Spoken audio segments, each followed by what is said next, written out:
Helping Seniors Television, all about improving quality of life for seniors. If you're a senior, know a senior, or plan to be a senior, then this show is for you. It's all about helping you develop your own aging plan so you can age actively and with dignity. Helping Seniors Television from the Helping Seniors Network of information, education, and resources.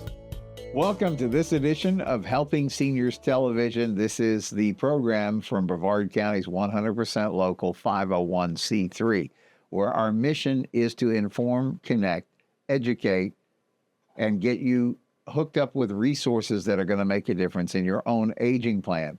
On behalf of our president and founder, Joe Steckler, welcome to today's broadcast. It's a pleasure to have you here. And we have a topic that's very important for us to have an opportunity to talk about. And I'm so glad that we have with us today a gentleman by the name of Chaplain Ken Cornish. And thank you, Chaplain Ken, for joining us today. Well, thanks, Kerry. I'm glad that I was able to come by and have this talk with you today. You know, this is so important as people are growing older. You know, we sit there and we talk as a Helping Seniors organization. We help people navigate the senior road. And that means we've talked about putting together an aging plan. We euphemistically often call that getting your ducks in a row. But what's really about helping people prepare for the road ahead. So in Florida, we get hurricane plan. Doesn't mean you want to experience a storm. You want to be ready for a storm, know what you would do. You know, did you already fill up your gas tank? Did you already get your waters straightened out? Do you know where you would go if it becomes untenable to stay there? All those kind of questions that come up in a hurricane plan, many of those come up in an aging plan because it's the same thing. You can face those storms of life. And in my simple head, I keep thinking of chaplaincy as getting help when you're facing those storms in life. And I wanted to kind of begin the conversation, Ken, by asking you to talk about what chaplaincy is. We've probably heard the term. Do we really understand what it is? That's a great question, Kerry, because many people ask me that very question. What's the difference between a chaplain and a pastor? Mm-hmm. And the simplest thing to say is a pastor is usually in charge of a church. Uh-huh. And when you talk to a pastor, you're usually expecting something related to that church, that congregation, uh-huh, that specific denomination. Whereas chaplaincy is a ministry of presence. Mm-hmm. We're simply there to walk beside you and walk through things with you, whatever it may be. Sometimes it's grief, sometimes it's joy, but we're there for all of it. We can do marriages, we can do funerals, we can do baptisms, we can do all of those things. So that is part of chaplaincy, but we're not tied to a church. If I meet with you, I'm not going to try to get you to join my church because I don't have one right as a chaplain. I belong to a church and I go to a church, but I'm not trying to draw you in to my faith, my denomination. I love what you said about a ministry of presence because, you know, a lot of times, you know, we've talked about this before, even in war times that, you know, they say there's no atheist in foxholes. It's like when you get in trouble is when you start to go, is there something else out there that's going to make a difference in my life right now with all I'm up against? I kind of expect that you would tell me that that's part of what chaplaincy is about as well. Very definitely. And that's a big part of the chaplain training is crisis intervention and crisis stress management, trauma counseling, and those kinds of things, grief counseling. A lot of that happens through chaplain training, but pastors get that kind of training as well.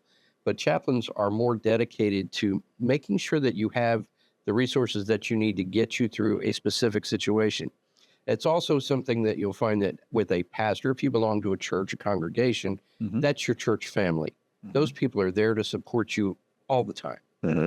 Chaplains tend to step in and be with you through the worst part of a situation often and to help get you through it and connect you with the right resources that you need. Mm-hmm. But we're not there to be there all the time for those kinds of things. So that's an important distinction.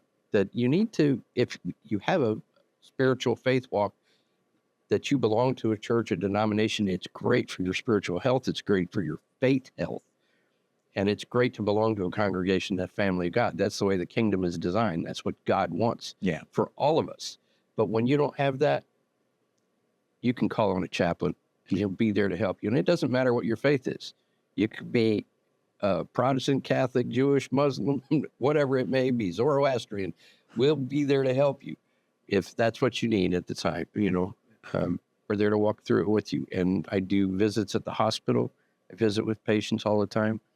And I got to tell you, when I walk in and I visit these people, sometimes they bless me more than I feel like I bless them, with that presence. And just because they're so happy to have someone is willing to listen and to sit there with them. And sometimes that's what I do, is I just sit there and listen so that they can talk. I was going to say, for many people, maybe that is their introduction to chaplaincy, is when there's a serious situation going on in a hospital setting and a chaplain pops in and says, hey, I'm here, I'm Chaplain so-and-so. I guess that may be the moment people are first meeting a chaplain. Talk about the experience that when you work in a hospital setting or some of the places that you minister where you're just that's the first time you've met. How do you approach people and how do you kind of step into that role or that moment? I generally walk in and I'll knock and say, hey, I'm Chaplain Ken. Do you mind if I come in? Because if I don't do that and I'll say, hey, I'm Chaplain Ken, I'll say, why do I need to see a chaplain? Am I dying? Right. So it's kind of one of those balancing acts that you have to do. So I just make sure that, number one, that they're giving me permission to be there. Right. I don't want to ever intrude on anyone's space. So if they give me permission to come in and I talk to them, I ask, do you mind if I stop by? Do you mind if we have some prayer? Can I pray for you? And I will be happy to do that. Sometimes they don't want to pray. They just want to talk. Yeah. And that's okay too. So we often see that with people who are grieving. Yeah. They just want to talk. They don't understand where their grief is and what they're doing with it. Other people will say, hey, it's been 2 months. Why aren't you over it yet? Well, that's not how grief works. We know that. Oh, yeah. So to have someone who's willing to listen and help you to walk through that so that you can take the time that you need and work through grief on your own terms. That's kind of what we do in chaplaincy to serve that need.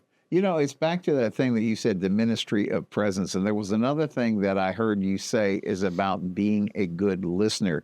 I wonder sometimes people may be afraid that a chaplain is going to come in and preach at them like, well, why you're in this mess because you did blah, blah, blah. Or like you also mentioned, maybe there's going to be some kind of severe, like, well, you have to believe my way or the highway kind of thing. That's not really where chaplaincy is coming from, is it? Not at all. In fact, we are not allowed to deny help to anyone based on their beliefs or versus our beliefs. That's the core of chaplaincy, is that we're there to help. Evangelism is nice when you can do it, but it's not our core purpose. Yeah. Our core purpose is to help. Yeah. And I was going to ask this question because a lot of times I think in a, kind of a religious world, each of us think we have our own right answer as to what it should be. But what I hear you keep coming back to is you're really there to sit and listen and sit side by side as somebody's going through something. Yes, that's very true. And it's important to listen in any of these situations because people will express to you their deepest concerns or their deepest needs sometimes if they trust you. So trust is a huge factor in that. And if you're not sitting there listening, they're not going to trust you. If I'm looking at my watch or looking at my phone and all that, which often happens in these kinds of conversations, people will say, why are you even here? Yeah. So being able to listen and understand and empathize with their situation and maybe help them get the resources that they need. You can't always jump right in there and take care of what their needs are, but you can help them get the help that they do need. That's another point is that as you're obviously meeting people, quite frankly, many times at terrible crises in their life, something, they've just been handed some kind of a terrible diagnosis. There's, end of life issues. There's all kinds of, something they thought was going to work out is not going to work out. You're meeting people really kind of when they're in that valley part of it, oftentimes. That has to be a very complicated place for you to step into. And I'm curious to how you view that role as you encounter somebody and you're hearing like, this is what I'm up against, you know? Well, to get to there, I have to share with you that the reason I became a chaplain is because of my experience with chaplains. When my late wife was going through cancer and we knew that she was not going to make it, chaplains visited me and spoke to me and both of us, and we prayed together. We talked about things, all kinds of things. And it was the impact that the chaplains had on me that made me want to do that for other people. Wow. You know, and I've always felt a call to do that. You know, I felt like God has always put that on my heart to be with people in times of need and stress and those kinds of things. But that direct experience with chaplains drove me to it even more so. You know, I want to bring this up because you are such an incredible resource that helps us so often in our helping seniors work. Your background corporately is you were an IT expert and have helped us so much just as a charity putting that together. And it's interesting, as you retired from the corporate world, you said, this is where my heart is. I really want to help people. And I see myself doing that through chaplaincy. Absolutely. And as you said, I did 40 plus years of information technology world, everything from the base computers to the internet and Office 365 out in the cloud, doing those things, cybersecurity. I also spent 10 years in the Air Force, so I'm a veteran. Thank you so for your I service. understand some of the veteran concerns that people deal with, and I can help veterans find the resources that they need in some cases. So those things all come together as a core part of it. But when I came to the time when I met my wife, Cressida, and she also has a heart for ministry and doing those things. She's a registered pharmacist. She worked in the corporate pharmacy world, and she wanted to retire also. But both of us felt like we need to retire and serve the Lord. That's how we need to spend our time. The rest of our lives is serving the Lord in whatever his kingdom needs are. So that's our core purpose. And if you look on our website, that's one of the things that we draw from Ecclesiastes 4:12 that talks about a strand of 3 cords cannot be easily broken, you know, because we don't want people to walk alone. And it's so important, especially in the senior world, that people end up alone. They don't have someone there. Maybe their children live far away and they're just here because a lot of seniors live in Florida, right? Brevard County's got a lot of elderly people over 65. What did they tell? What is it, 25%? 1 in 4. Something like that? Yeah. So there are a lot of elderly people here, and their children may not be close by. Families may not be close by. But in those cases especially, we don't want them to be alone.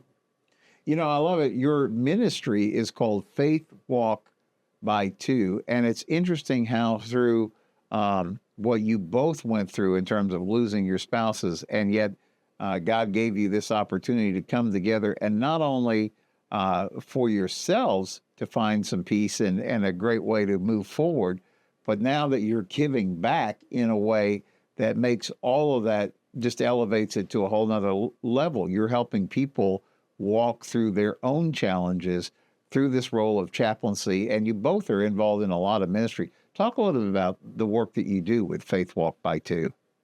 Well, primarily, the strongest part of our foundation right now, because we are a nonprofit, and we only started it in January of this year, so we're very new in this process. We haven't done it, really brought in any kind of finances. We're self-financed on everything that we do. But the primary piece is Cressida's medication therapy management, because she is a doctor of pharmaceutical. She understands polypharmacy and the needs and understands all the different medication issues that go on. And she can help people with that. And through that, we also connect with people and we see that they have spiritual needs as well. And through the connection here with you and helping seniors of Brevard, we are meeting people every day that we see those kind of things, and they can help point people to us when there are needs. And honestly, a lot of people don't come here looking for a chaplain. They look for other kinds of resources. They're looking for housing. They're looking for other things, but we want them to understand that there is the spiritual help available right here in Brevard County, right here in Melbourne. No, it's so important, and I personally, just so personally believe in it. But I wanted to ask you a question. We live in a case where things spiritual aren't spoken about as often as maybe they were a generation or so back. In fact, a lot of times, people will complain about somebody's behavior, and they go, but they're only behaving as because there's never been anything else in there. You must run across in chaplaincy work people who have maybe had some kind of a bad experience and have really become, I guess, maybe negative about their faith, or maybe they just never believed, or maybe they just don't believe in anything beyond themselves. As a chaplain, that has to give you like kind of a complicated road to navigate. I don't really see it that way. Okay.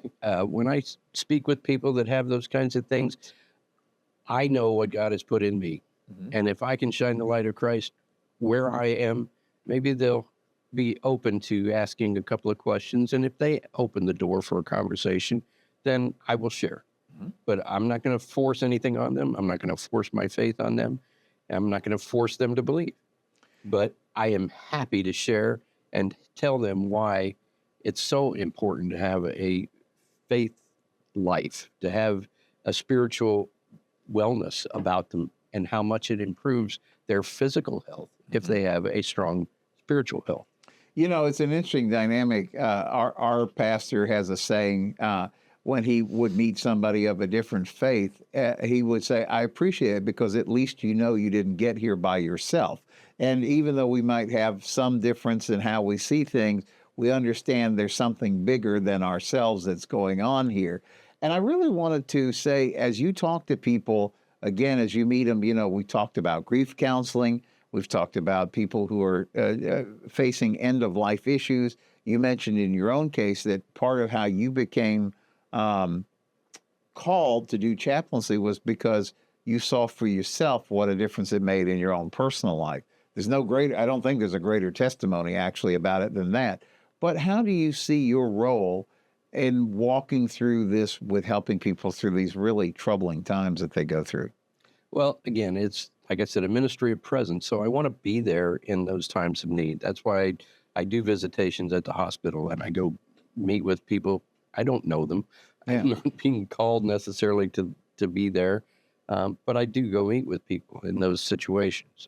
Christina and I also took a trip to South Africa, and we visited with people in very impoverished circumstances. They live in shacks. They have no utilities, nothing, and it's amazing to see the joy in their lives because of their spiritual health, because they know that there's a God that's with them and strong, and to see God's kingdom outside of the environment that we normally see it, to step out of that comfort zone that we all live in here, and all the blessings that we have here in this country we don't even recognize in many cases, into those environments where there are people in need, and we can walk in there and maybe help lift them up a little bit. We're not handing out all those things.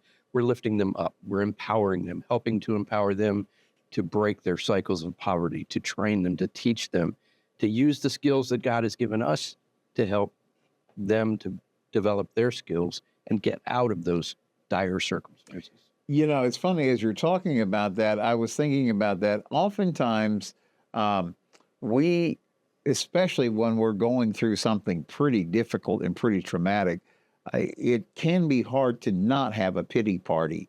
And yet, when you get outside of our life as we know it, because we are so blessed to live in this country, we can fight about politics. Thank God we can fight about politics. Thank God we can fight about religion. If they, say, well, I believe this and you believe that, and we can still live on the same block. That's the beauty of our country. But what I often see is when we get to those kind of ministry opportunities where you're talking about, where you see how most of the world really lives. I often make this analogy. It's like when you see that, your worst day doesn't even begin to compare to what somebody else's normal is. and it leads you to realize how blessed we are. But then to your point, when you are in that environment and you see how that spiritual health is there, it's an amazing thing to see. It really is. It absolutely is. To watch children singing joyfully and worshiping the Lord in those situations, to come and be happy with one meal for a whole day. Exactly. No, I've been there. I've seen it myself. But I want to ask this question. A lot of times people that we run into who are resistant to prayer or to things of God, there's been a lot of hurt. There's been a lot of pain in there. Maybe somebody that they thought they could trust in some sort of a situation betrayed their trust, and now they're having a lot of issues with that. Is that part of what you talk to in the chaplaincy world? It is. And generally the way I approach that is to find out where they do find comfort. Mm-hmm. What has worked for them in the past to help them get through a situation. Yeah. If they don't have a faith life, if they don't have a spiritual belief, everybody has some sort of spiritual belief, whether you don't, if you say you don't believe in anything, that's still your theology. Yeah. You have some kind of a spiritual belief, good or bad. But to ask them what they do believe and to let them talk about that, to let them help themselves, understanding what has helped them before, what they've done that hasn't helped, ask them what they think might help them as they move forward in whatever their situation is, because we're not there to solve the problem for them. Yeah. We're there to help lift them up and help them to solve their problem. One of the things that you said, and I really feel like this is so much part of it, and oftentimes it can be a challenge that people who don't have a deep-rooted spiritual belief, they'll feel like somebody else is just pressing on them with their own belief pattern. But what I hear you talking about is really a non-judgment zone. Oh, very much so. Judgment has to be out the window, because first of all, it's there, but by the grace of God go I. Right. I have to put myself in that situation. And prison ministry, I also do. I work with the Kairos Prison Ministry International and go visit inmates. And because God has called us to do that sort of thing, go visit inmates. So when I visit these people and I listen to what they say, I'm not listening for what they've done or what they are accused of or any of those things. I'm listening to what's in their hearts. What do they need to talk about? What do they need to get some help with as a person and their spiritual walk? How can I help in those regards? And it doesn't matter to me what they've done. God knows what they've done or haven't done, and he knows their hearts. It's not for me to judge. Yeah. No, it's very important, because I think as you're talking to particularly somebody that is hurting, who has a real need, like I said, we've talked about this, you're not necessarily meeting people under what we would say was the best of circumstances, and you're trying to help them navigate and find some sort of a pathway in the middle of what must be incredible trauma. That really puts you in a very interesting position, because, like you said, you have to meet them where they are. I think you called it the ministry of presence. And that, to me, it just seems such an important part of the conversation, because then as you develop that trust and that relationship, then the whole relationship can expand from there. Very much so. And it's also important to point out that as a chaplain, we do fall under the protection of clergy. So they can feel fully confident that anything that they talk to me about is kept confidential. I'm not going to go out and blab it to other people. Right. That sort of thing. So you have to build a trust. There has to be some trust there. So as you've gone through this, you saw the difference it made in your own life, and you see the difference it is making in the people you minister. Like, we have our meetings here at the, we call it Joe's Senior Resource Center. We're actually in the podcast studio in Joe's Senior Resource Center, where we're filming our Helping Seniors TV programs. But you make a point, like when we have a meeting, you'll ask if it's okay to close in prayer or to and you'll explain what you do. And then I notice people will come up and they will want to speak to you and they'll want to ask a question.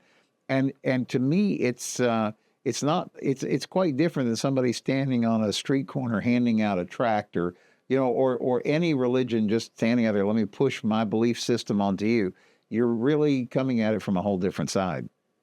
That's our real goal, is to allow people to come to us. So we do offer that, and you can contact me through our website, faithwalkby2.org. There's a form on there you can fill out, or you can call my number and leave a voicemail if I don't get the call, because I'm not always readily available to answer a phone when I'm talking to someone. But so please don't think I'm ignoring you. But you can leave me a message and I will get back to you. No doubt about it. Yeah, that's Faith Walk by 2 TW0, because it refers to you, Chaplain Ken Cornish, but also to your wife, who is your other partner in this entire effort, Dr. Cressida Cornish. And together, you guys are Faith Walk by 2. And it's really, I think, encouraging for all of us around you guys, and inspirational too, to see how you guys are taking your senior years and you're wanting to make sure that you're making the best use of them. And you're doing that by blessing other people with what you do. I've seen Dr. Cressida talk about that she really is willing to sit down and use her licensed expertise as a pharmacist but on a pro bono kind of basis, just to help the people that you guys are coming in contact. You're the same way. It's not like you're saying, okay, I'm the chaplain, now give me a donation. You really have a servant's heart in all of this. Yeah, I can honestly say we haven't really asked for donations, but it would help. It certainly is, as we all know, in this nonprofit world, to be able to do ministry. But we're not going to let it stop us, because God keeps blessing us. Yeah. Every time we do something, God blesses us in another way and makes it okay for us to keep on going and do something else. Yeah. And it tells us that we're doing what he wants us to do, because he opens the doors. Amen. Makes it possible. Amen. Chaplain Ken Cornish, Faith Walk by 2. Thank you for joining us for Helping Seniors TV today. Thank you, Chaplain Ken. I'm Joe Steckler. Thank you for joining our program today. I'd like to remind you that our senior information line is available to you at 321-473-7770. There you can get help and direction that could be helpful for your specific situation or circumstances. The work of helping seniors is very important, but we can't do it alone. That is why our sponsors here in Brevard County are so important. I'd like to thank our many area sponsors, businesses, and medical providers who support the mission of helping seniors that help us carry the cost of our media efforts. If you'd like to join us either as a business partner or simply donate as an individual, we welcome your call at 321-473-7770. You are always welcome to visit our website at www.helpingseniorsofbrevard.org. Thanks so much for your help. It does make a difference.